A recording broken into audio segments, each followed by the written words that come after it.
I remember that Christmas night clearly, as if it had just happened yesterday. It was December 24th last year, when snow was falling lightly outside the window of our family villa in the suburbs of London. The Kensington Villa. The name alone exudes nobility, with its marble columns and vast garden decorated with thousands of twinkling lights.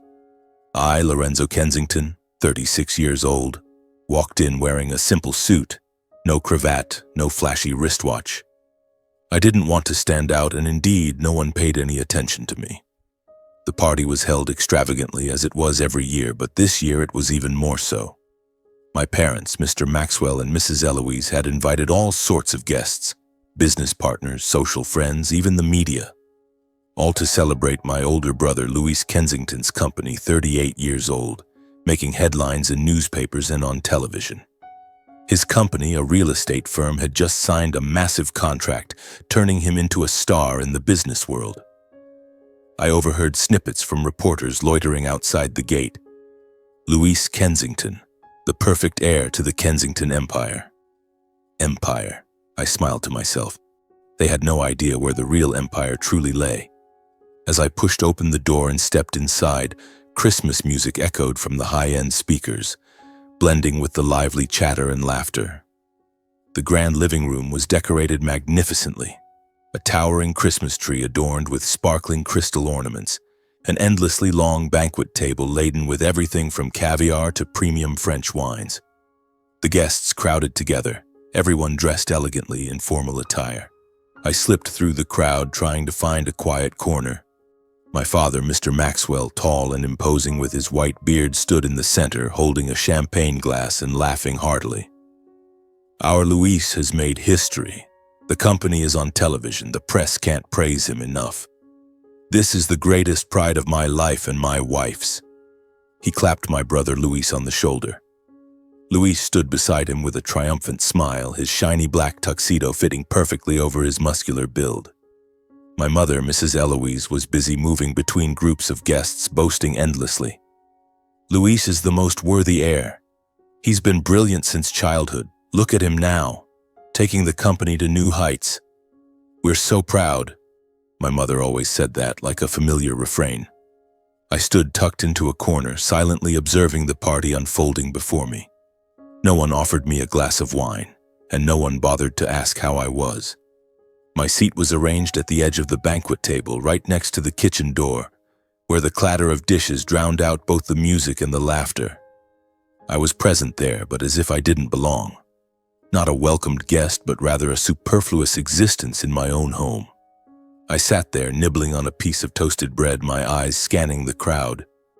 Louis was the center of attention, surrounded by partners, shaking hands warmly. He was slightly taller than me, his black hair neatly combed, his voice booming as he recounted his latest triumph. We beat every competitor. This contract will change the face of the real estate industry. The guests applauded enthusiastically. I remained silent, only nodding when someone happened to glance my way. In my mind, numbers flashed by. My investment conglomerate, operating in the shadows, had just closed a $50 million deal with international funds. But I kept it hidden. I had never used money or power to buy recognition from my parents. They thought I was just a guy doing vague service jobs, and I let them think that. Then that moment arrived. A few curious guests, perhaps new friends of Louis, turned to ask about me. A middle-aged woman wearing a sparkling diamond necklace tilted her head. "What are you doing these days, Lorenzo?" Before I could open my mouth, my father interrupted with an awkward laugh. "Oh, Lorenzo? He just does services, odd jobs. Nothing noteworthy." My mother nodded in agreement, her voice slightly shrill. "That's right, Lorenzo doesn't follow big business like Louis. He prefers a simple life." My mother's tone sounded like an excuse, but her eyes were clear. Disdain. I felt it like a light knife cut to the heart. Not the first time, but it still hurt. The atmosphere began to shift as the formal dinner started. We sat down at the table, and my parents could no longer hold back. They began comparing the two brothers right in front of everyone. Mr. Maxwell raised his glass. "Today we toast Louis, the greatest pride of the Kensington family. And Lorenzo, you should learn from your brother. At your age, you still don't have a proper career." His words echoed. The guests fell silent, a few glancing at me with pity. My mother continued, her voice sweet but sharp. "Luis has been outstanding since childhood, while Lorenzo, he's incompetent. He hasn't achieved anything, just drifting with service jobs. We're so worried about him." My heart pounded. Incompetent? No career? Those words hit me like stones thrown in my face. I gripped my water glass tightly, trying to stay calm. Luis, my older brother, didn't miss the opportunity. He turned to me with a condescending tone, as if bestowing a favor. "Little brother, I'm giving you sincere advice. Stop drifting aimlessly. At 36 and still like this, it's a failure. Let me teach you how to do business. I have experience." He laughed loudly, patting my shoulder as if patting a naughty child. The surrounding guests laughed along, but it was forced laughter. The party atmosphere became awkward and heavy. Some guests looked down at their plates, clearly uncomfortable, but no one spoke up. They were afraid to offend the powerful Kensington family. I remained completely silent. No rebuttal, no explanation. I just sat there, observing every glance, every word. My father's eyes were full of pride when looking at Luis, but when they flicked to me, only disappointment. My mother smiled falsely, masking her contempt. Luis was smug, as if he was born to stand above me. In my mind, memories flooded back like an old film. From childhood to adulthood, I had always been the faint shadow behind my brother. Luis excelled in studies, was outstanding in sports, and was proudly sent to study at Harvard by my parents as a matter of course. I was different. I figured things out on my own, learned by myself, built my career without ever taking a single penny from the family. The times I brought home small achievements, they were quickly overshadowed by the familiar phrase, "Your brother did even better." The nights I stayed up building my company, no one knew and no one cared. And now, right here in the middle of this dazzling Christmas party, nothing had changed. I looked around the luxurious room, crystal chandeliers shining brilliantly, the gentle sound of violins, the delicious aroma of food. No one in this room knew the truth about me. That I, Lorenzo Kensington, am the chairman of a discreet investment conglomerate, an empire worth $350 million operating completely independently from the family. I had built it from nothing, through sleepless nights and risks that nearly led to bankruptcy. I invested in technology, underground real estate, and promising startups, all under a veil of secrecy. I deliberately kept my identity hidden, not out of fear, but because I wanted them to recognize me for who I truly am, not for money or power. But now, seeing them mock me, I wondered, is it worth it? My heart beat faster as I thought about it. Excited, not from anger, but from a decision forming in my mind. I could stand up right now, reveal everything, and leave them stunned. But no, I chose silence. The party continued, laughter echoing, toasts dedicated to Luis. I quietly stood up, left the table, and walked out the back door. No one noticed, or if they did, they didn't care. The Christmas music still played joyfully behind me, mixed with chatter and laughter. I stepped outside. Snow fell lightly on my shoulders, the cold wind piercing to the bone. A cold thought flashed through my mind. Next Christmas, things will no longer be like this. In the days that followed, I returned to my familiar life. Discreet meetings, numbers dancing across computer screens, and an empire that no one in my family knew about. I deliberately avoided contact with my parents and Luis, not out of anger, but because I needed space to breathe. Every morning I woke up at 5 a.m., went jogging around the quiet neighborhood in the suburbs of London, inhaling the cold air to dispel the lingering insults. Incompetent, no career. Those words were like scratches on the skin, not bleeding, but aching persistently. I reminded myself, they know nothing. And perhaps it was time they did. Then the news appeared quietly but heavily like a time bomb. In early January, the British government announced a national-scale smart urban infrastructure project, encompassing transportation, renewable energy, and integrated urban management systems. The total value of the project was estimated to exceed £1 billion, to be implemented in multiple phases over more than 10 years, with public bidding invited in the form of joint ventures. This was exactly the kind of project that Luis's real estate company was targeting, not as the general contractor, but as a key partner in urban development segments. I read the news in my private office with a steaming cup of coffee in front of me. Luis had mentioned this project at the Christmas party, calling it a make-or-break opportunity for a breakthrough.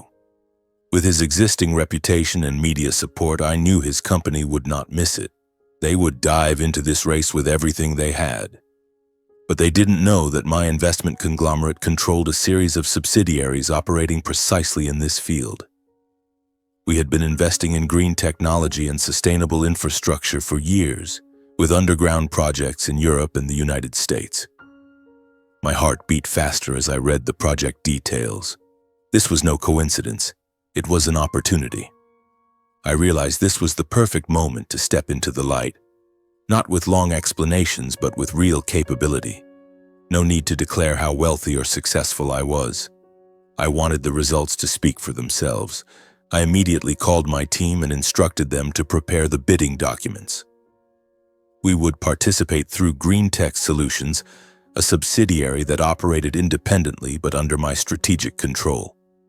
On paper, it was just a company specializing in green technology infrastructure. No one knew I was behind it, at least not until now. The following weeks were a whirlwind. I plunged into work, overseeing every detail. The bidding proposal was prepared meticulously, not in the flashy style of Luis, but focused on long-term strategy. Sustainability with renewable energy, risk control through predictive AI, and community benefits. Meetings stretched late into the night, one after another, involving engineers, lawyers, and financial experts.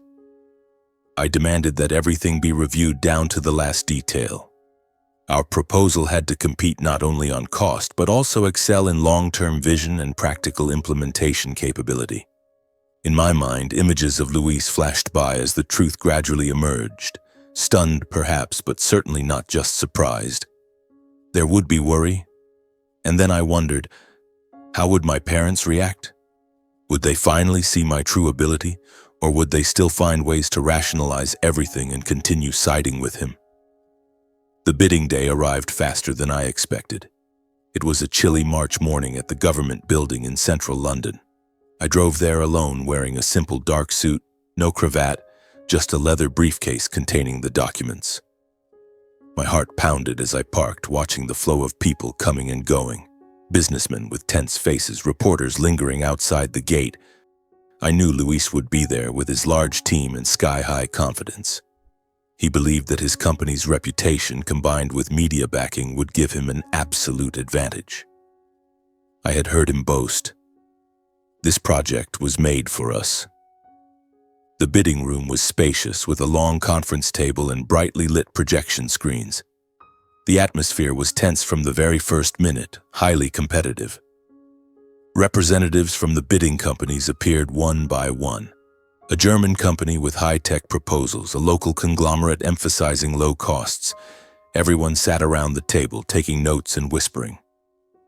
The project panel, consisting of government officials and independent experts, sat at the head of the table, their expressions serious. I sat in a corner, waiting my turn, my heart pounding like a drum. Then it was Luis's company's turn. He entered with a radiant smile, followed by assistants and lawyers. "Dear panel members, Kensington Realty is proud to present our proposal," Luis began, his voice resounding and full of confidence. He presented smoothly, emphasizing reputation, previous contracts, and how the media would promote the project. The guests, including my parents, invited as related shareholders and honorary guests, sat in the observation seats, nodding proudly. I observed from afar, seeing my father clap lightly when Luis finished his introduction.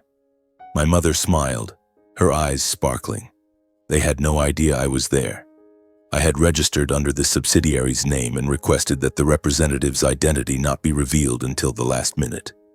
Excitement surged through me like an electric current running down my spine. How would they react? Shock or denial? Then it was our turn. Next, the representative from Green Tech Solutions, the panel chair announced. I stood up and entered the room as the supreme representative. The door opened, and I clearly saw the change on everyone's faces. Luis was sitting there, sipping water, when he suddenly froze. I saw his eyes widen the moment he recognized me. The hand holding the glass stopped midway in the air, tilted, then froze completely, as if all reflexes had been interrupted. The familiar confidence on his face vanished in an instant, replaced by an emptiness he couldn't hide.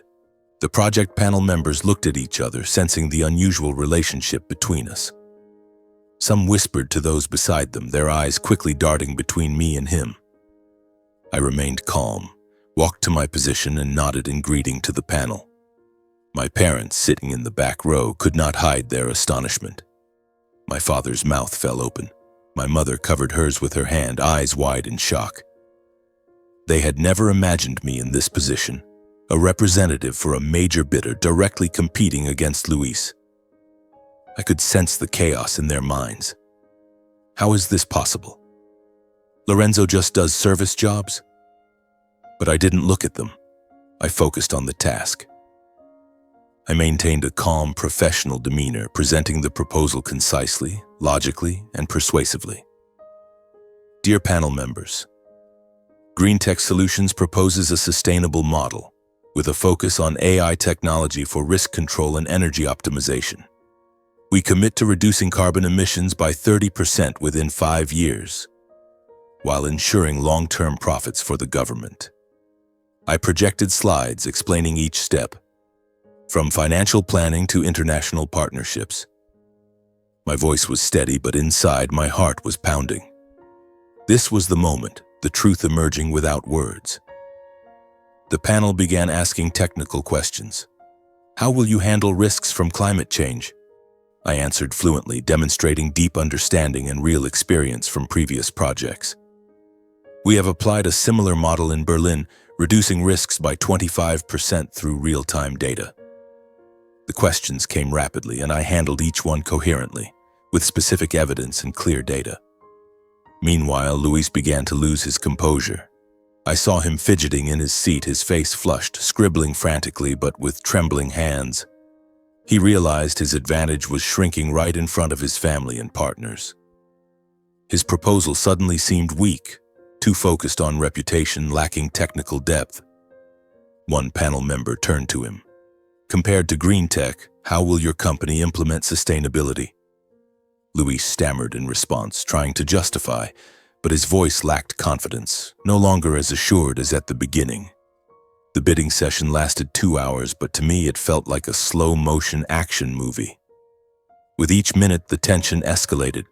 I could feel my parents' eyes fixed on me, full of confusion and shock. Luis looked at me as if I were an enemy, no longer the failed little brother. At the end of the meeting, the panel thanked everyone, but a heavy atmosphere lingered. The truth about my identity didn't need declaration, but was already crystal clear. I was not incompetent. I was a real competitor. I left the meeting room first without looking at anyone, but out of the corner of my eye I saw my parents stand up and leave the room in silence, their faces pale. They said nothing, just held hands and walked into the hallway. Luis remained seated, facing a competitor he had never considered an equal. He stared at me, eyes full of anger and confusion. My heart pounded, not from fear, but from anticipation for what was to come. This project was only the beginning. My family was about to face the truth, and I would not back down. The days following the bidding session passed in a storm of emotions. I returned to my office and buried myself in work to forget their gazes. My phone buzzed incessantly, messages from my assistant updating progress, emails from the project panel praising our proposal, but not a single call from my family. I knew they were digesting the truth, and I waited. Not for an apology, but to see how they would react. It was thrilling, yes, like standing on the edge of a cliff, unsure whether the wind would lift me up or pull me down. Then the call came, on a rainy evening. My father phoned, his voice low and deep, lacking the pride it had held at the Christmas party. "Lorenzo, come home tomorrow. The whole family will be there. We have some things to clarify." I agreed without asking more. My heart raced as I hung up. This was it, the private family meeting where everything would be laid bare. I lay awake all night thinking about what was to come. Would they acknowledge me or try to pull me back into my old position? The next morning, I drove to the Kensington villa. The familiar road felt heavier than ever. The snow had melted, replaced by a drizzle that made everything damp and gloomy. I stepped inside. The smell of coffee and toasted bread wafted from the kitchen. The scent of family mornings, but today it held no warmth. My parents sat in the living room, their faces stern. Luis was already there, sitting on the sofa, holding a glass of water, looking like a wronged victim. The atmosphere was tense from the start, not the initial surprise from the bidding session, but rather an air of scrutiny and control, as if I were a criminal being interrogated. I sat down facing them. My father spoke first, his voice cold. "Lorenzo, explain yourself. What's going on? You're the chairman of that green tech company. Why did you hide it from us?" My mother nodded, her eyes red. "That's right, son. Why did you conceal your identity? That's disrespectful to the family. We're your parents. We should have known." Not a word of congratulations, not a question about my journey. They focused on questioning me as if my success were a crime. My heart tightened, excitement mixed with disappointment. What had I expected? A proud embrace? No, they were still the same. Luis interjected, his voice shrill and full of resentment. "Little brother, you did this on purpose, didn't you? You knew how important that project was to me, yet you dared to compete against me. Do you want to humiliate me in front of partners and our parents? Is this revenge for the Christmas party?" He played the perfect victim, his eyes glaring as if I were the betrayer. I looked at him, remembering his smug gaze when he had humiliated me in front of everyone. And now, he was trembling, not with regret but with anger at being threatened. My parents quickly sided with Luis as if it were a reflex honed over the years. My father patted my brother's shoulder. "Luis is right. Brothers competing against each other is wrong. It goes against family values. Lorenzo, what were you thinking? The family must stay united." My mother burst into tears. "Son, we raised you all these years not for you to treat the family like this today. Yield to your brother. It's just between family." I sat there listening silently, my heart pounding. In that moment, I understood a familiar but bitter truth.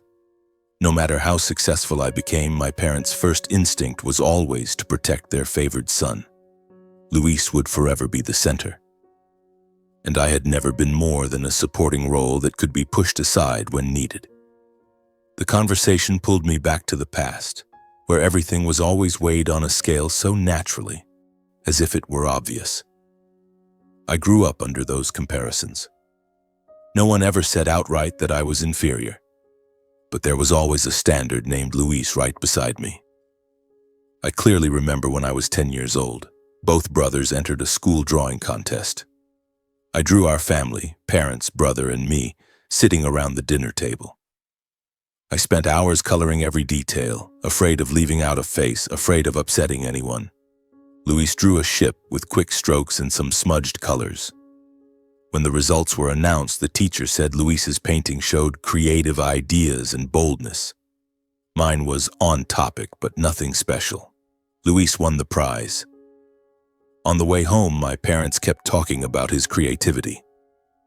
I was comforted with the familiar line, "It's okay, son. Try harder next time." My small mistakes were always magnified, like in 8th grade when I failed math once. It was brought up repeatedly for weeks. My parents scolded me for being lazy, for not trying hard enough, using it as an example whenever they needed to remind me of my inadequacy. Meanwhile, Luis's mistakes always found a way to be overlooked. Once he drove my father's car after drinking and got into a minor accident, but no one made a big deal of it. My parents just sighed and brushed it off, saying he was young and just needed to be more careful next time. That difference was present even in the smallest things. If I broke a glass, I was scolded for being clumsy and careless. Luis, even when causing much bigger issues, always had an excuse for forgiveness. Gradually, I realized the problem wasn't about right or wrong, but about who was protected. I remembered the moment I left home to become independent at age 25. It was after a major argument. Luis had just received a $2 million investment from my parents for his real estate company, complete with family connections and prestige. And me? I proposed a startup investment idea, but my parents laughed it off. "You're not talented enough to do something like that." I left with $5,000, accepting no support. In those first nights in a cramped rented apartment, I stayed up planning, calling investors, failing over and over. Once, when my first startup went bankrupt, I nearly took my own life in despair. But I got back up, learned, and built my empire step by step. Meanwhile, Luis had maximum backing, capital from my parents, connections from family friends, even cover-ups for his early financial mistakes. He had never truly been independent. Back to the present, my father's voice pulled me back. "We have a solution. Lorenzo, withdraw from the project, yield the contract and implementation rights to Luis's company." My mother nodded vigorously. "Yes, son. For the family, for our shared reputation, and for your brother's future. Luis needs this project to break through. Let him have it." Their words sounded like an order, not a request. The demand grew coercive. "If you don't agree, we'll consider you a family traitor. Do you want to tear the family apart?" My father slammed the table, his eyes bloodshot. I calmly realized this wasn't a proposal, but a disguised ultimatum. My heart pounded hard, excitement making my hands tremble slightly under the table. They didn't ask about my efforts, the sleepless nights, the risks I bore, the successes I built from nothing. They didn't care how hard I had worked. They only cared about preserving the old order. Luis at the top, me in his shadow. For the family? Those words echoed, but they were just a veneer for favoritism. I looked at them, keeping my voice calm. "Mom, Dad, I respect the family, but this is a project I've invested a lot of time and effort into. I need more time to think before deciding." Luis didn't react as sharply as before. He just leaned back in his chair, silent, his eyes unable to hide his discomfort. My parents looked at me, both disappointed and expectant, as if convinced I would change my mind given more time. No one said anything else. I stood up and left, my heart beating faster than usual. I knew they were waiting for my answer, and I also knew that once that answer was given, nothing could ever go back to the way it was. The conversation ended, but inside me, everything became clearer than ever. For the first time, I saw myself facing an unavoidable choice.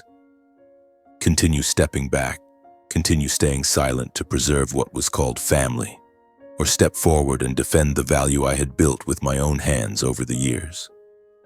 I understood that if I yielded again this time, I would forever remain the familiar shadow behind my brother. And for the first time, I realized I no longer wanted to live that way. On the drive home after that tense family meeting, rain still pattered against the windshield, as if the heavens were weeping in place of what had just transpired. I didn't rush into any decision, not acting out of the anger boiling in my chest.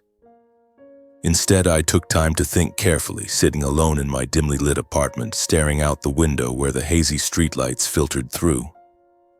I reviewed the entire journey I had traveled, like flipping through a dusty old notebook. From the 10-year-old boy constantly compared to his brother to the 25-year-old man who left home with a light suitcase and a heavy heart.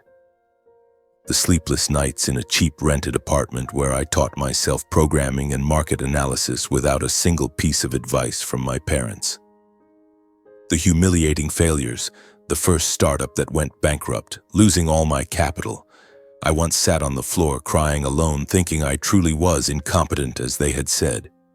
But then I stood up, learned from my mistakes, and built my investment empire brick by brick. $350 million. That figure didn't fall from the sky. It came from sweat, tears, and solitary decisions.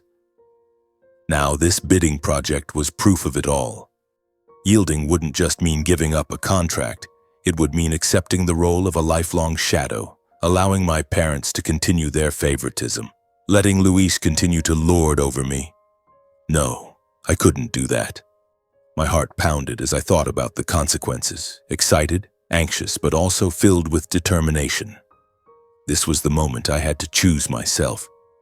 After 3 sleepless days, I made a firm decision. I would not withdraw from the project, not transfer the contract, and not sacrifice my business principles due to family pressure. It wasn't selfishness, it was fairness to myself. I had waited too long for recognition, and now I realized that true recognition must come from within, not from anyone else. I called my parents, my voice calm. I want to meet you both alone to clearly state my decision.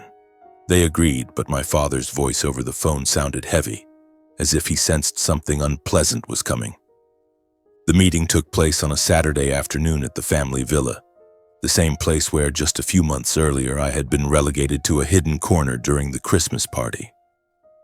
I walked in wearing a simple shirt, holding a cup of coffee I had brewed myself at home. My parents sat on the sofa, their faces stern, not with the scrutiny of the previous time, but with a ready defensive shell. I sat down, looking them straight in the eyes, maintaining a calm and respectful demeanor. Mom, Dad, I've thought carefully about what we discussed. I respect the family and I know this project is important to Luis, but I cannot withdraw or yield the contract. This is the result of years of my own hard work, and I cannot sacrifice my business principles just for family ties.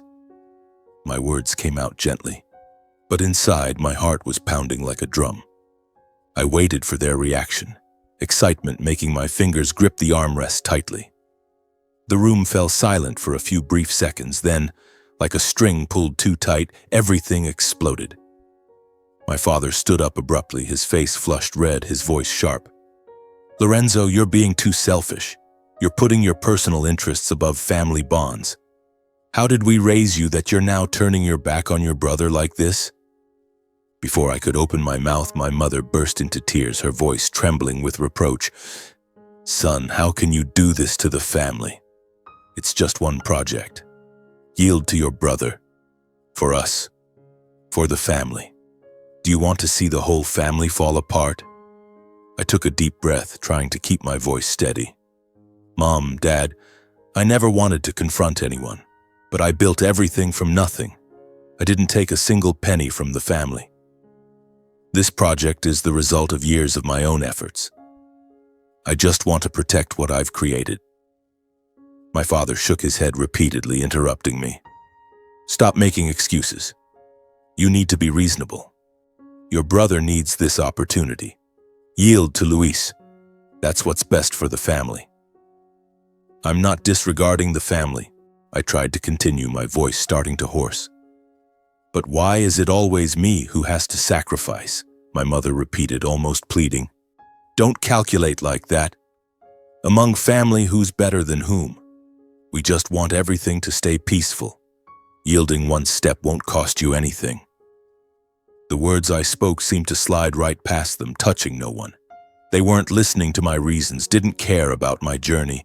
They just repeated one single demand as if everything had been predetermined from the start. My heart ached, not from anger, but because I finally understood. In this story, they had never truly wanted to hear me. In their eyes, there was only Luis, only the old order that needed protecting, and I was still just the one expected to step aside. Then Luis appeared, almost on cue, as if it had been arranged beforehand. He entered from the back door, his face pale, breathing heavily, carrying the demeanor of someone backed into a corner. Little brother, do you really want to take it this far? He said, his voice trembling but loud enough to fill the room. You know this project is make or break for me. Without it, my company will collapse. Yet you're still insisting on keeping it. You're single-handedly tearing this family apart. Before I could respond, my parents turned to him. My mother quickly pulled Luis close, her voice choked. Stop, son. We understand. You've suffered enough. Luis seemed energized by it. He took a deep breath, his voice rising with resentment. From childhood to now, I've yielded to Lorenzo so many times. I've always been the one carrying the responsibility while he always did whatever he wanted. Now, when I need it, he turns his back. Mom, Dad, think about it. How can I bear this? My father frowned deeply, turning fully toward me. Lorenzo, did you hear what your brother said? Do you realize what you're causing? I tried to stay calm. Mom, Dad, I don't want to hurt anyone. But I can't abandon what I've built just because of this pressure. I'm not taking from Luis, I'm only protecting my own share. My own share? Luis sneered. In this family, nothing is truly individual. Everything is shared. Or have you never considered this a family from the start? My mother sobbed, hugging Luis tightly as if afraid he would collapse. Son, don't say that. We won't let this happen. We won't let Lorenzo destroy the family. The atmosphere in the living room grew thick and oppressive. I stood there feeling as if I were on trial. No one asked what I truly wanted. No one listened to my journey. Every gaze was directed at Luis, the one to be protected, the one who needed saving. Finally, my father spoke, his voice lowering to a chilling coldness. Lorenzo, I'll say it clearly once.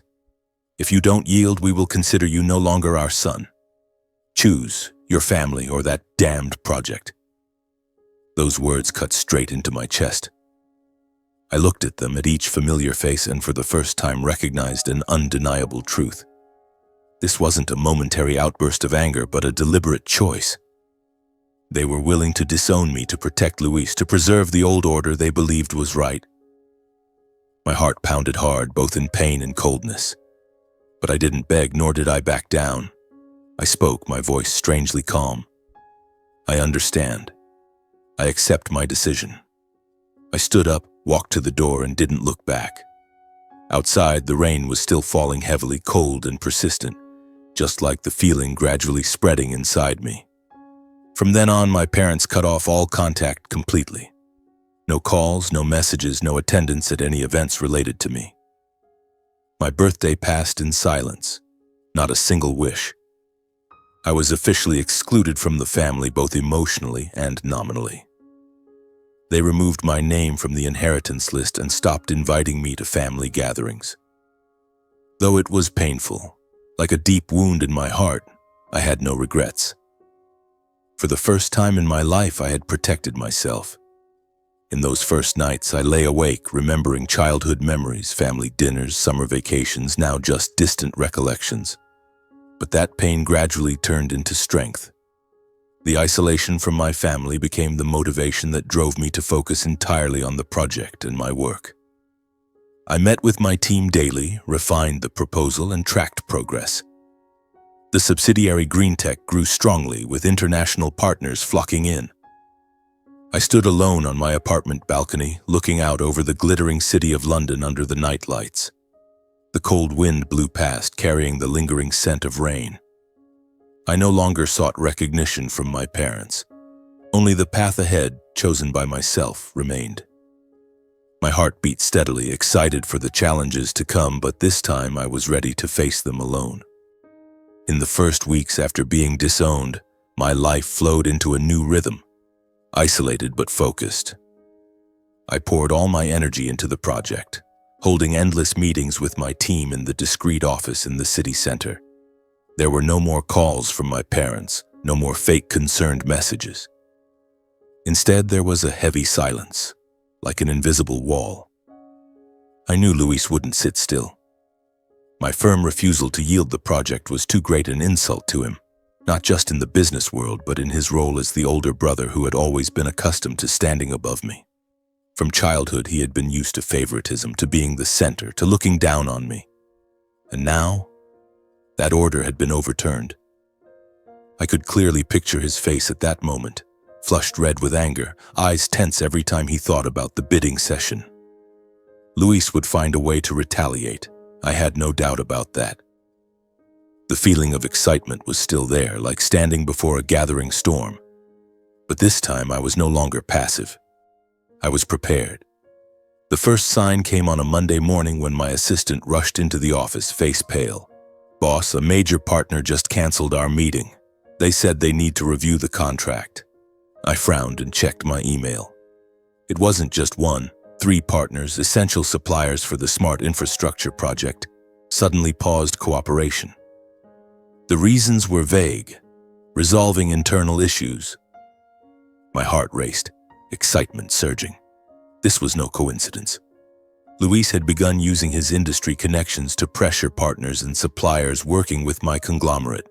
He had a wide network, from university friends to officials in the real estate world. I had heard him boast about them at the Christmas party. Now they had become weapons aimed at me. One partner confessed over the phone, voice whispering, "Luis called us saying that working with you could be risky. We don't want to get involved." I gripped the phone tightly, feeling blood rush to my head. Dramatic, yes, like a spy movie, but this was real life and I was the target. It didn't stop there. A discreet smear campaign was launched, spreading rumors that my investment conglomerate lacked transparency and was just a financial shell. I read them on underground business forums, anonymous posts. Green Tech Solutions? Rumor has it it's a shell company hiding dirty money. Then came the press, a small article in a local financial newspaper citing internal sources claiming we were under investigation. My heart tightened as I read those lines. I didn't need to guess long to know who was behind it. Luis, for sure. He had always known how to manipulate the media, using it to elevate himself before and now turning it against me. The consequences came quickly. A few partners temporarily froze cooperation, causing delays in the project right from the early stages. The installation of test equipment was postponed, and questions began arising from the project panel. Is there any issue? I immediately convened an emergency meeting with the team. My voice remained calm, even though a storm raged inside. We have to get through this. Review every process. There must be no further mistakes. The surrounding pressure caused me to lose sleep. I lay awake all night, my mind constantly revolving around the next moves, knowing this was only the opening salvo. Then the climax arrived. Luis found ways to approach regulatory agencies, subtly reporting financial irregularities to drag my conglomerate into prolonged audits. I received a letter from the U.S. Financial Authority notifying me of a surprise inspection. Suspicions of non-transparent activities, the letter stated. My heart pounded as I opened the envelope. This was a lethal blow. If prolonged, the project could die young and my reputation would be shattered. I quickly realized the chain of events was not random, but a deliberate plan aimed straight at me. Luis was playing dirty, using every trick to bring me down, to prove he was still superior. I pictured him sitting in his office, smirking triumphantly as he made calls to his connections. Painful, yes, because this was my brother, but now he felt like an enemy. The excitement rose high. Could I overcome this? Instead of retaliating emotionally, I stayed calm. I instructed the legal and audit teams to review all operations, proactively making every document transparent. Check every number, every transaction, I directed in the meeting. We worked through the night, printing stacks of documents with independent auditors confirming everything. I allowed the authorities full access, ready to cooperate to prove our innocence. We are completely open, I told the inspectors when they arrived at the office. It was a tense week. They pored over the books, interviewed staff, checked accounts. My heart pounded every time I received a report. They asked about last year's transaction. It was thrilling, like walking a tightrope. One small mistake could cause everything to collapse. But I knew I was clean. Everything was legal, built from zero. The inspections concluded with no violations found on my conglomerate's side.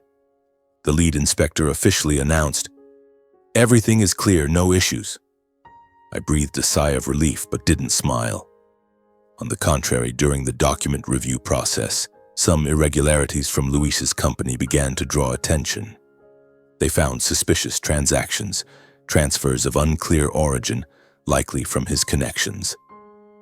I received news from my lawyer. They're shifting the files to the other side. My heart beat faster. Dramatic, yes, like an unexpected twist. Luis had dug his own grave. But I restrained myself, not rushing to exploit those weaknesses. I didn't want to play his way.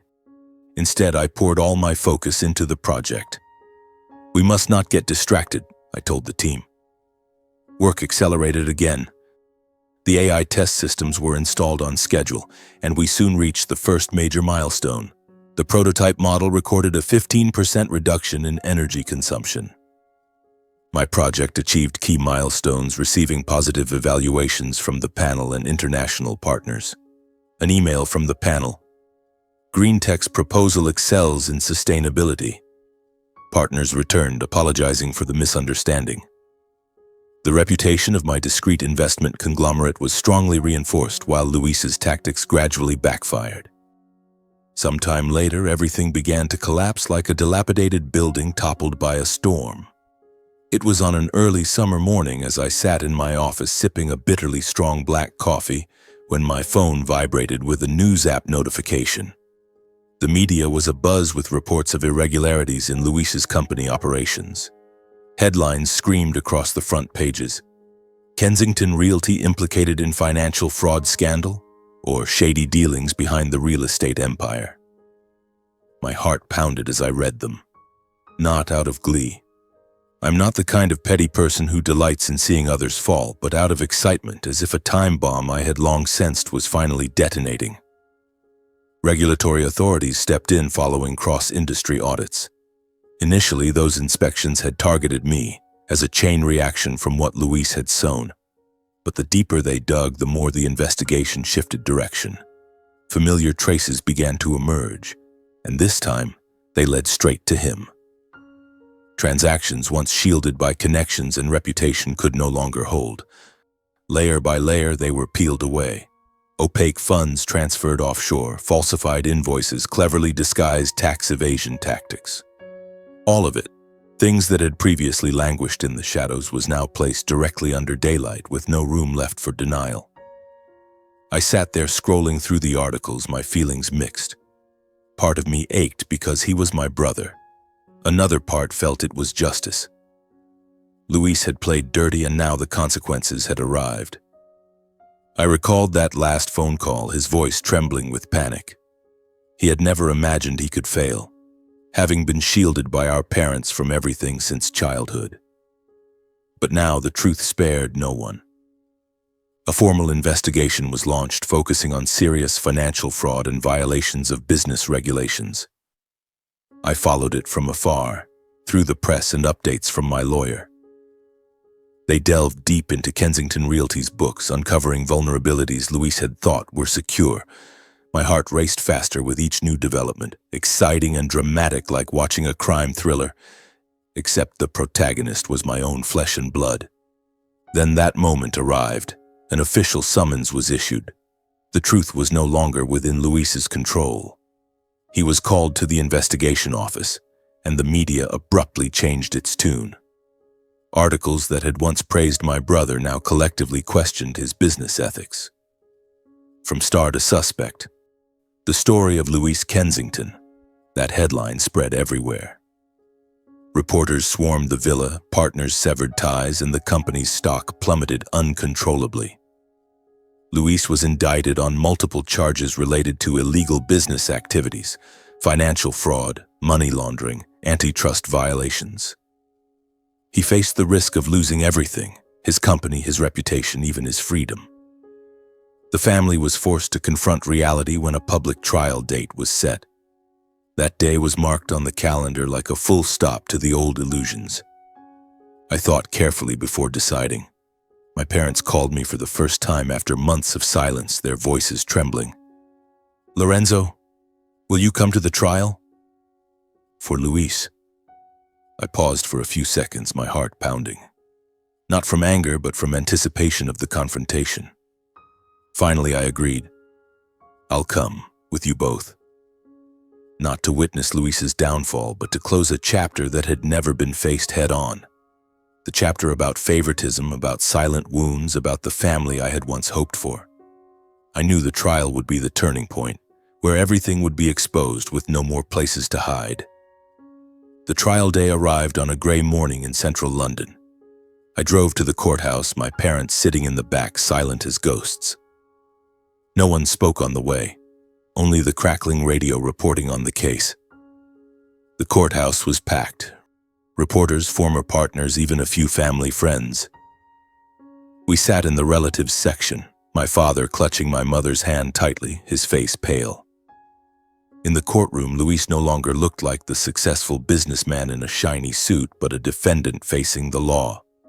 He sat there in a pale white shirt, hair disheveled, eyes ringed with dark circles. When our gazes met, he lowered his head as if ashamed. My heart pounded, excited, painful, yet strangely peaceful. The trial began, and for the first time my parents witnessed the full evidence presented in court. The prosecutor listed each transaction. The defendant transferred $5 million through offshore accounts to evade taxes using fake invoices to inflate profits. Evidence piled up: emails, meeting minutes, bank records. There was no way to deny or justify it. My father gripped the armrest tightly. My mother covered her mouth, tears streaming down. A heavy silence enveloped the room as acts once shielded under the family name were now exposed to the public. The times my parents had used connections to clean up Luis's messes, the mistakes that had been overlooked. All of it now became evidence turning against him. With each piece presented, I clearly sensed the change in my parents. No more defenses, no more familiar headshakes to deny reality. Their silence was heavier than any reproach. For the first time, I saw them confronting the cost of years of favoritism and protection, not just Luis's mistakes, but the consequences of choices they had repeated for far too long. I sat there, maintaining the necessary distance, not interfering, not intervening, simply quietly respecting the legal process unfolding before us. The trial lasted 3 days, each day peeling away another layer. My parents grew increasingly silent, no longer defending Luis as before. We were wrong for a very long time. We shouldn't have let things go this far, my father whispered to my mother during a break, his voice breaking. My mother nodded, eyes red. He's still our son, but I never imagined it would come to this. Hearing it pained my heart. The trial became a moment of awakening, not just for Luis, but for the entire family. The verdict was delivered on the final day. Luis was sentenced to 5 years in prison for financial fraud, along with an enormous fine. He stood there, head bowed, as the jury read the guilty verdict. The courtroom fell dead silent, broken only by my mother's sobbing. That was the moment marking Luis's complete collapse in the business world, while simultaneously opening a painful void in our family. I stood there, realizing that some things once broken could never return to how they were. The story did not end with retribution, but with a stark truth that all of us were forced to accept. On the drive home, my parents said nothing, just holding hands. I drove, my heart heavy, excited for the future, what would become of the family. But I knew this was the end of an old chapter and the beginning of truth. After the trial, Luis was officially incarcerated, separated from the business world he had once ruled like a king. He was taken to a prison on the outskirts of London, where expensive suits and glamorous meetings were now distant memories. I heard the news from the press, images of my brother in handcuffs, head bowed low as he left the courthouse. My heart pounded, not out of pity, but from anticipation of what was to come. The family now felt like a ship adrift in a storm, and I knew that void would not be easily filled. My parents, who had once taken pride in Luis as if he were a treasure, now sank into confusion and guilt. They called me a few days later. My father's voice over the phone sounded weary and remorseful. "Lorenzo, we should go visit Luis. Will you come with us?" I paused for a moment, feeling a jolt run down my spine. Visiting my brother in prison, something I had never imagined.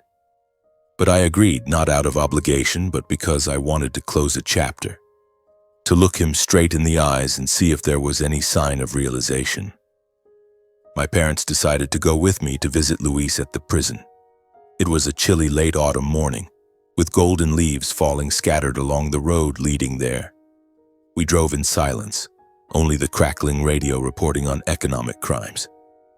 My father gripped the steering wheel tightly, his face more gaunt than ever, while my mother sat in the back clutching her handkerchief, eyes red and swollen. The cold, confined visiting area created a stark contrast to Luis's once glamorous image. The prison was a gray building with towering walls and barbed wire fences glinting faintly in the weak sunlight. We had to go through security checks, removing shoes, leaving belongings, and waiting in a dimly lit waiting room filled with the musty smell mixed with the whispers of other families. My heart pounded, excitement making my hands tremble slightly as I signed the register. What would Luis be like? Remorseful or still arrogant? The drama surged within me like standing before a door leading to the past. Then the door opened, and we were led into the visiting room. It was a cramped space with an old wooden table and a glass partition in between. Luis appeared from the other side, looking worn down, but with eyes still full of pride and resentment. He had visibly lost weight. His once neatly combed hair was now disheveled, and the gray prison uniform clung to his formerly muscular frame. He sat down, looking at us through the glass, forcing a smile. "Mom, Dad, little brother, thank you for coming." His voice was hoarse, yet it still carried that familiar air of superiority. My mother burst into tears immediately, pressing her hand against the glass. "Luis, how did you end up like this?" My father remained silent, eyes red, tightly holding my mother's hand. I sat there observing, my heart pounding. This was not the Luis from the Christmas party, but his eyes were the same, full of resentment, as if the world owed him something. The meeting quickly revealed the truth. Luis did not admit any wrongdoing. In his view, the sentence was merely the result of bad luck and external forces. He leaned back in his chair, voice full of grievance. "Actually, it wasn't that serious. Those transactions. Everyone in the industry does the same. I was just unlucky running into overly meticulous inspectors. And for sure, someone was pulling strings behind the scenes. Those competitors." He paused, looking straight at me, his eyes flashing with bitterness. "You know it, don't you? If you had yielded the project back then, things wouldn't have gone this far. If you had just been reasonable, I wouldn't be sitting here." My heart tightened, a mix of excitement and anger surging. I realized that in his mind, I was still the cause of it all. Not a word of apology, not a trace of regret for the dirty tricks he had used. "Don't you see the problem lies in what you did yourself?" I asked, my voice low but clear. "Whether you got the project or not, those shady things still existed." Luis let out a soft, sarcastic laugh. "You always talk about morals. But life isn't that simple. Is anyone completely clean? I just did what was necessary to survive." Then he turned to our parents, his voice shifting to the familiar, almost default tone. "Mom, Dad, you'll help me, right? Our family has strong connections. It can be sorted out. At worst, a few years, and I'll be out again." My mother remained silent, unresponsive. My father avoided his gaze, but Luis seemed not to notice. He flashed a condescending smile, as if he were still sitting in a luxurious office rather than this cold visiting room. In that moment, I understood that what trapped Luis was not just the iron bars, but his stubborn belief that he had never been wrong, and that the world was obligated to revolve around him. My parents listened in silence for the first time, not rushing to defend or make excuses for Luis. My father bowed his head. My mother wiped her tears but said nothing. There were no more phrases like "Luis did the right thing" or "our son has been wronged." They sat there as if seeing his true character clearly for the first time. I realized my brother's stubbornness did not stem from his current circumstances, but had been nurtured over years of being shielded and indulged blindly. From childhood, Luis had always been forgiven. Cheating on exams, drunk driving accidents, even his early business mistakes had all been covered up by our parents. They always said it was for the family, but in reality they were raising a selfish monster. Now sitting in prison, he remained the same. No awakening, only resentment piled high. My heart raced, not from fear, but from anticipation of the moment I had to say things that had never been said. I didn't argue or try to convince him. I simply maintained my calm and clear boundaries. "Brother, what's done is done," I said, my voice gentle and steady. "Perhaps you should take the time to think about what you've done." Luis sneered and leaned back in his chair. "Sounds like you're lecturing me. Easy to say when you're the one walking away with everything." "I didn't come here to win or lose," I replied, "nor to claim credit or dredge up the past. I just want you to understand that this wasn't caused by me." Luis shook his head, voice dripping with sarcasm. "Win or lose? Out there, do you think you're so clean? The business world has no place for innocence. I was just unlucky, while you're better at hiding things." I looked at him without flinching. "You always think the problem lies in the outcome, not the choices. But it's exactly that way of seeing things that brought you here." Luis fell silent for a few seconds, then let out a dry laugh. "You say it so nicely. But without this family, without what Mom and Dad built, who do you think you are?" "Maybe I'd be no one," I said. "But what I have, I take responsibility for myself." Luis turned his face away, his voice lowering but still bitter. "You'll see. Out there, no one's any better." Behind the glass, Luis remained seated, not imprisoned by bars alone, but by his rigid belief that he had never been wrong. The door closed between us, not with noise or drama, but enough for me to understand that some distances don't need to be bridged. They only need to be acknowledged as existing. I understood that this collapse was not enough to make Luis realize anything immediately. He still lived in delusion, still saw himself as the victim.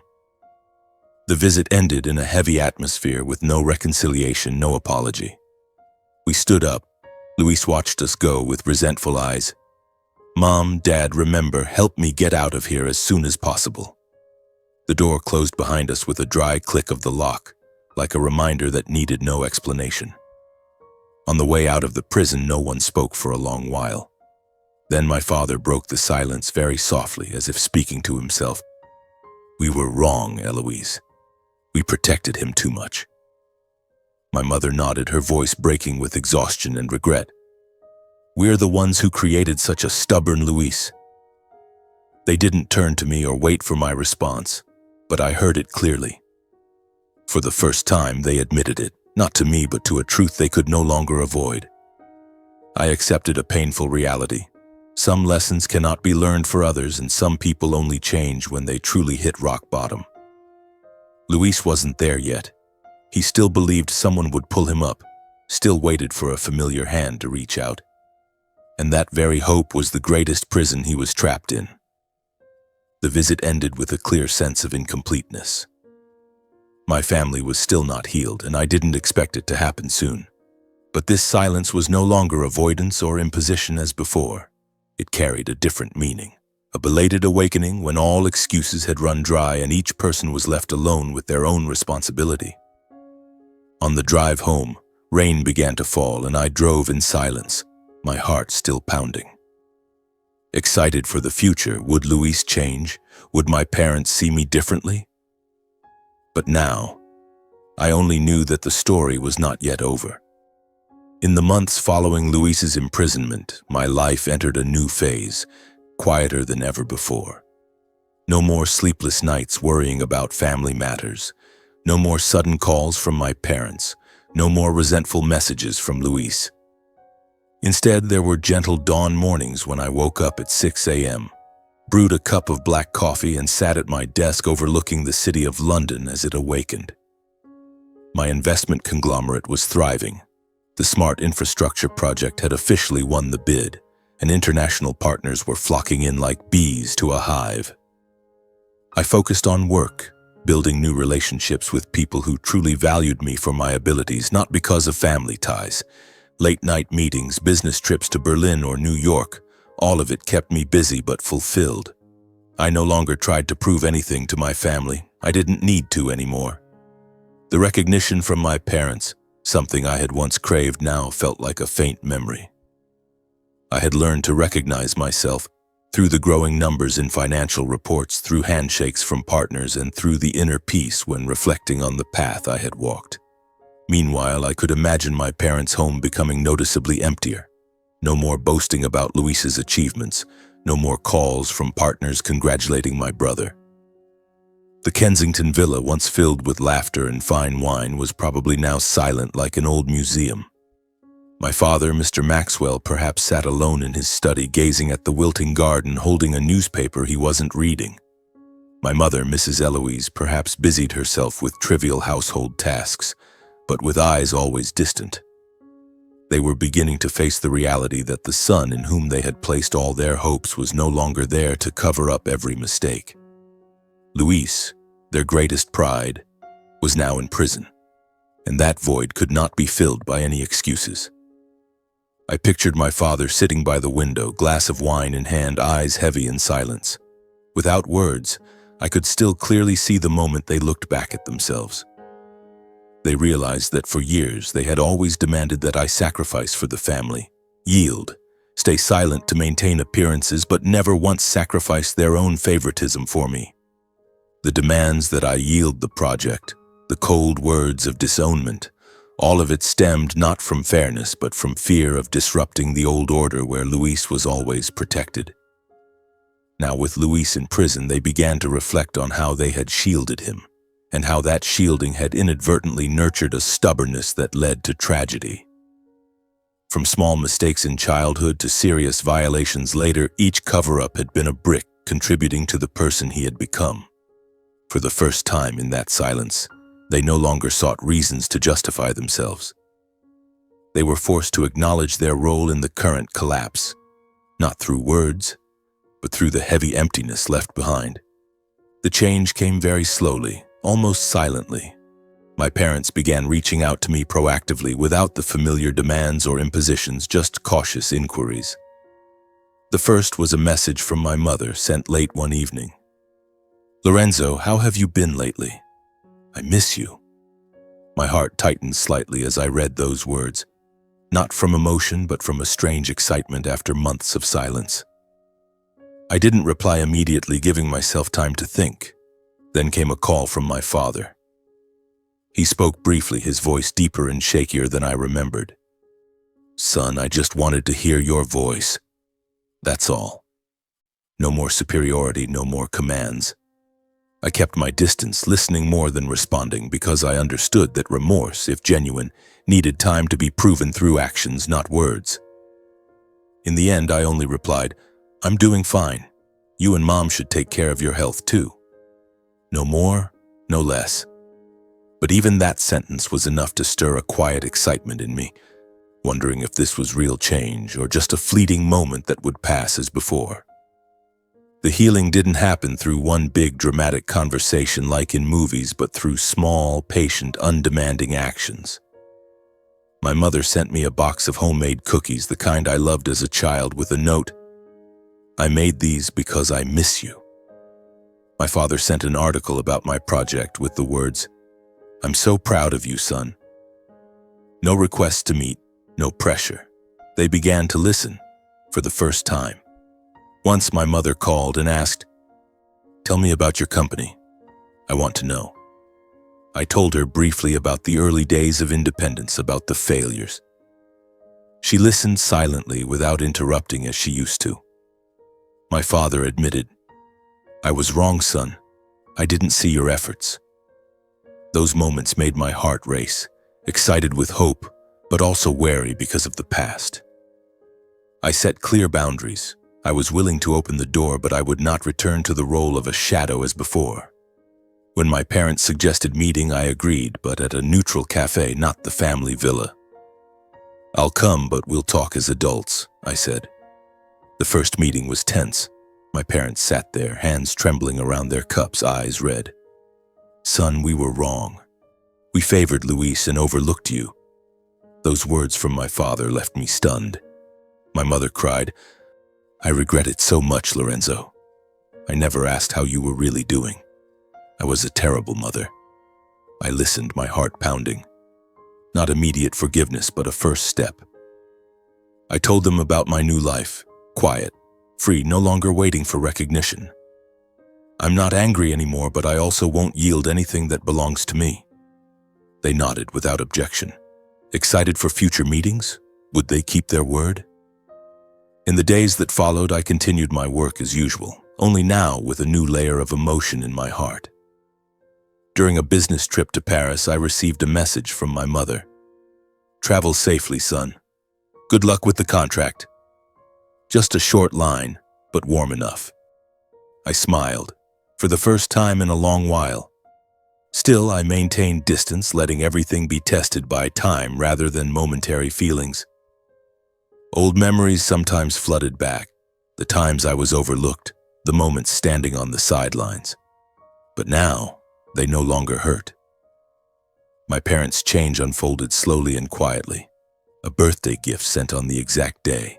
Genuine questions about my work and partners. Once my father proactively helped reconnect an old business contact, without any strings attached. I opened the door gradually, little by little, but the boundaries remained clear. I told them and myself that I am Lorenzo, not anyone's shadow. Time passed faster than I had imagined. Before I realized it, the years of Luis's imprisonment had come to an end. It was an early spring morning with pale sunlight filtering through the trees still damp from the previous night's rain. My father called me, his voice deep and heavy. "Lorenzo, Luis is about to be released. Do you want to meet him?" My heart pounded upon hearing that question, not out of fear but from the excitement of knowing a new phase was about to begin. I knew this moment would eventually arrive. Luis was being set free, stepping out of the prison gates in a completely different position. No longer in shiny suits, no longer with a car waiting. He stood there alone, his belongings just an old canvas bag, his face gaunt under the faint sunlight. I wasn't there that day. I pictured the scene from what my father later described. Luis standing and looking around, his eyes lost, as if the outside world had changed too much while he was confined. No company to return to, no reputation to cling to. Kensington Realty had gone bankrupt long ago, assets seized, former partners turning away one by one. Luis had to face a society unwilling to offer him a second chance. Employers shook their heads upon seeing a criminal record. Old friends avoided his calls. He rented a small apartment on the outskirts, living off the meager savings from our parents. And for the first time in his life, he was forced to accept a harsh reality. No one owed him anything. My parents hoped I would extend a helping hand to my brother, but this time they didn't dare impose or demand as before. They had learned their lesson. Blind favoritism had led to tragedy, and now they respected my boundaries. My mother called me separately, her voice cautious. "Lorenzo, Luis is struggling. I'm not forcing you, but if you could, just meet him." My heart raced as I listened, excited because old memories flooded back. The times Luis had humiliated me, the dirty tricks he had played. But I agreed to meet Luis not as a savior, but as someone offering a choice. I didn't want to rescue him from the consequences, but to give him a chance to stand on his own if he truly wanted it. The meeting was arranged at a small cafe in the city center, a place that evoked no memories of past glamour. I arrived early, sitting by the window, watching the drizzle outside, my heart pounding. Would he have changed? Or remained stubborn as during the prison visit? Luis walked in, looking weary but trying to maintain a neat appearance. Clean shirt, hair combed tidily. He sat down across from me, no longer with the arrogance or resentment of before. The meeting unfolded cautiously, like two strangers probing each other. "Thank you for coming, Lorenzo," he said, his voice hoarse, eyes fixed on his coffee cup. "No more condescending you, no more blame." He admitted he had nothing left to lose.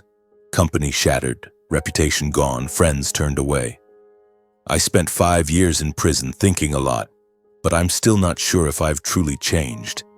I just know I need a chance now. Those words made my heart pound, excited because this was the first time he acknowledged the truth, even if vaguely. Not a direct apology, but a first step. I listened, observing his eyes, still a hint of resentment, but no longer burning with hatred. We talked about small things, weather, our parents' health, before getting to the point. He asked about my work for the first time without envy, just curiosity. "How did you build it? From nothing?" I told him briefly without boasting, and he nodded as if learning. I set clear boundaries from the start, my voice calm but firm.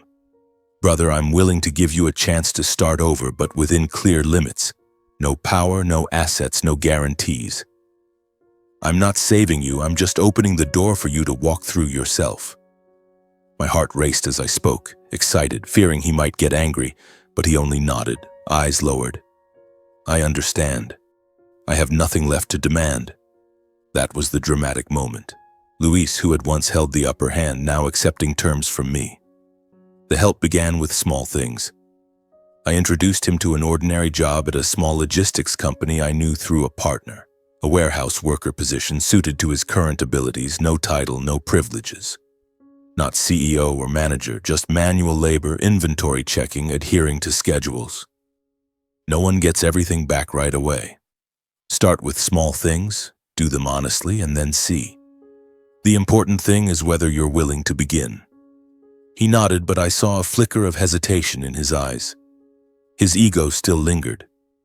The early days were extremely difficult for Luis.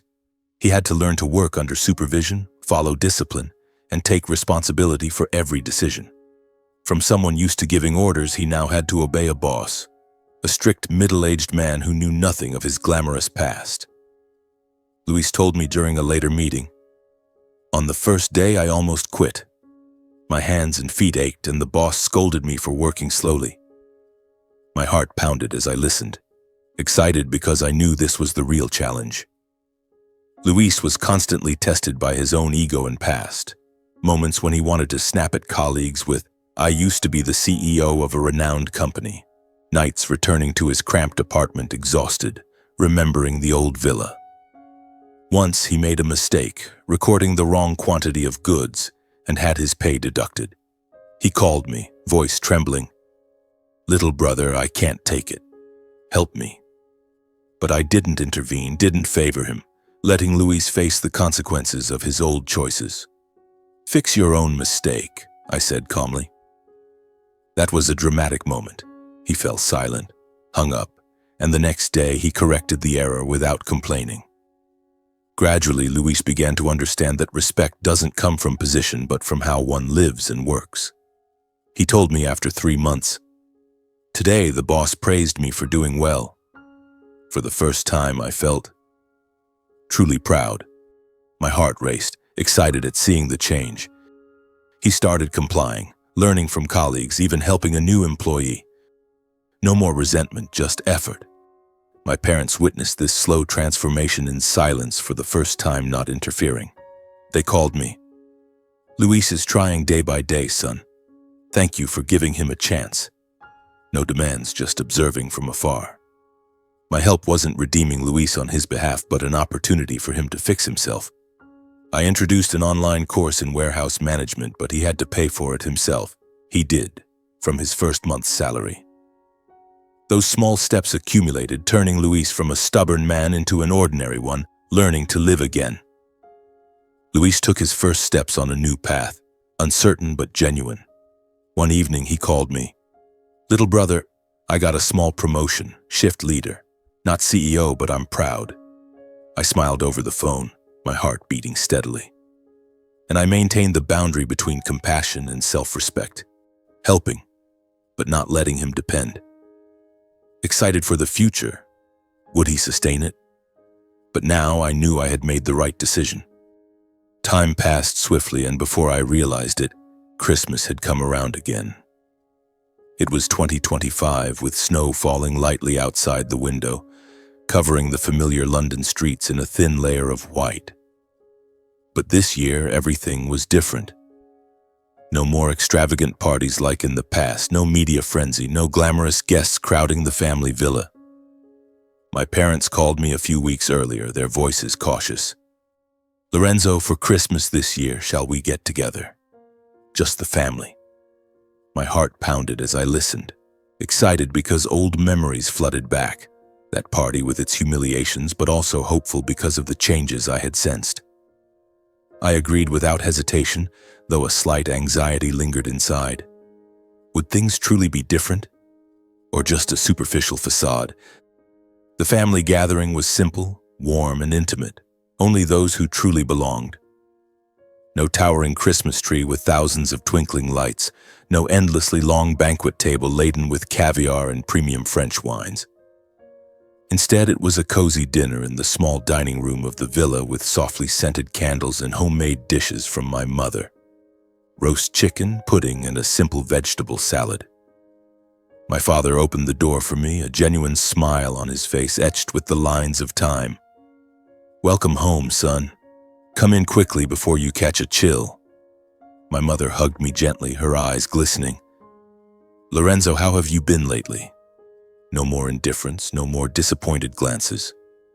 I stepped inside, sensing the unfamiliar atmosphere, warm but not forced. My heart beat faster, excited because this was the first time we gathered without the shadow of favoritism. I arrived on time, no longer the one forgotten in a corner of the table as in years past, nor the center of attention. My parents welcomed me with genuine respect. They asked about my most recent business trip, listened as I talked about the new project in Berlin, without interrupting or comparing me to anyone. "Hearing that makes me feel reassured about you," my father said, his voice full of pride without exaggeration. My mother nodded. "I know you've had to work hard. No boasting about Luis's achievements, no invoking the past like an invisible knife, the humiliations, the times I was belittled. They kept silent about those things as if understanding that bringing them up would only deepen the wounds." I sat down at the table, feeling a strange balance. I was no longer a shadow, but an equal part. Then Luis arrived, stepping in with a weary but sincere smile. He was now a man starting over. No titles, no privileges, but also no longer looked down upon. He wore a simple shirt, hair cut short and neat, the demeanor of a man who had weathered a storm. He greeted everyone and shook my hand firmly. My parents hugged him, but without the blind indulgence of before, just a warm, equal embrace. Luis sat down and talked about his new job, shift leader in the warehouse, the tiring night shifts but worthwhile. No one was elevated, no one diminished. Each person was seen for who they were now. I talked about the conglomerate, Luis about lessons from prison and his new work, my parents about their days of reflection. The atmosphere wasn't tense but light, like a conversation among truly close people. I realized the biggest difference wasn't in the party, no longer lavish or showy, but in how my parents listened and knew when to stay silent. When Luis mentioned being scolded by his boss for a small mistake, my father didn't jump in to defend him as before, just nodded. "We're glad you fixed it." My mother asked me about new partners, listening attentively without shifting to boast about Luis. They didn't try to atone with grand words, no tearful speeches about regret, but through changes in behavior and boundaries. They respected my space, didn't pressure me to share if I didn't want to, and for the first time, quietly acknowledged their mistakes. From the story of you two brothers, we've learned a lot. My heart pounded as I heard it, excited because this was the moment I had waited for, but also moved because it was genuine. Unlike before, Luis no longer boasted or mocked me. He showed rare humility, a cautious attitude, no longer arrogant. When I mentioned a successful deal, he didn't react with envy or sarcasm, just nodded. "You're really good at this, Lorenzo. I need to learn more from you." Those words left me stunned, the first time he acknowledged me without comparison. He talked about his early days on the job, about learning to apologize to colleagues, about nights reflecting on old mistakes. No more condescending tone, just sincerity. I didn't flaunt my successes or hide my path, only sharing when asked. When my mother asked about my years of independence, I said briefly, "I failed many times, but I learned to stand on my own." They listened, and for the first time, without commentary. This Christmas atmosphere wasn't dazzling like years past. No crystal chandeliers, no gentle violin music, but more authentic and breathable than any before. We exchanged simple gifts. I gave my parents a book on business that I liked. Luis gave a painting he had made in prison. My parents gave us hand-knitted woolen scarves. Laughter rang out naturally in the house, unforced as we recalled fun childhood stories, silly games of hide-and-seek, noisy summers, without touching any wounds. My heart still raced throughout the evening, not from worry, but from a fragile excitement that one misplaced word could make everything falter. But it didn't happen. No more familiar tension, just a truly warm atmosphere. We dined together, talked late into the night, and for the first time in a long while I realized I was in a safe place. Not because the past had vanished, but because the present was peaceful enough to no longer fear. I realized that family is only truly safe when there is no favoritism or imposition. In years past, Christmas was a stage for comparison, where Luis was the star and I an unwilling spectator. Now everything was balanced. No one pushed to the peak, no one dragged into the depths. Our story closed with a clear lesson. Family bonds cannot exist if built on comparison and control. Those years taught me that family isn't a place for competition, but for unconditional support. Forgiveness doesn't mean returning to old roles, being a shadow, silently enduring, but choosing to move forward without carrying resentment. I had forgiven my parents, forgiven Luis, but not forgotten the lesson. I walked on with a lighter heart, free of the burden of the past, and a final message to the reader. Sometimes the best way to protect family is to dare to say no, to dare to walk away, and to return only when there is true respect. Don't fear loneliness. It can be the stepping stone to freedom. In my journey, I learned that true family love isn't possession, but letting each other soar high.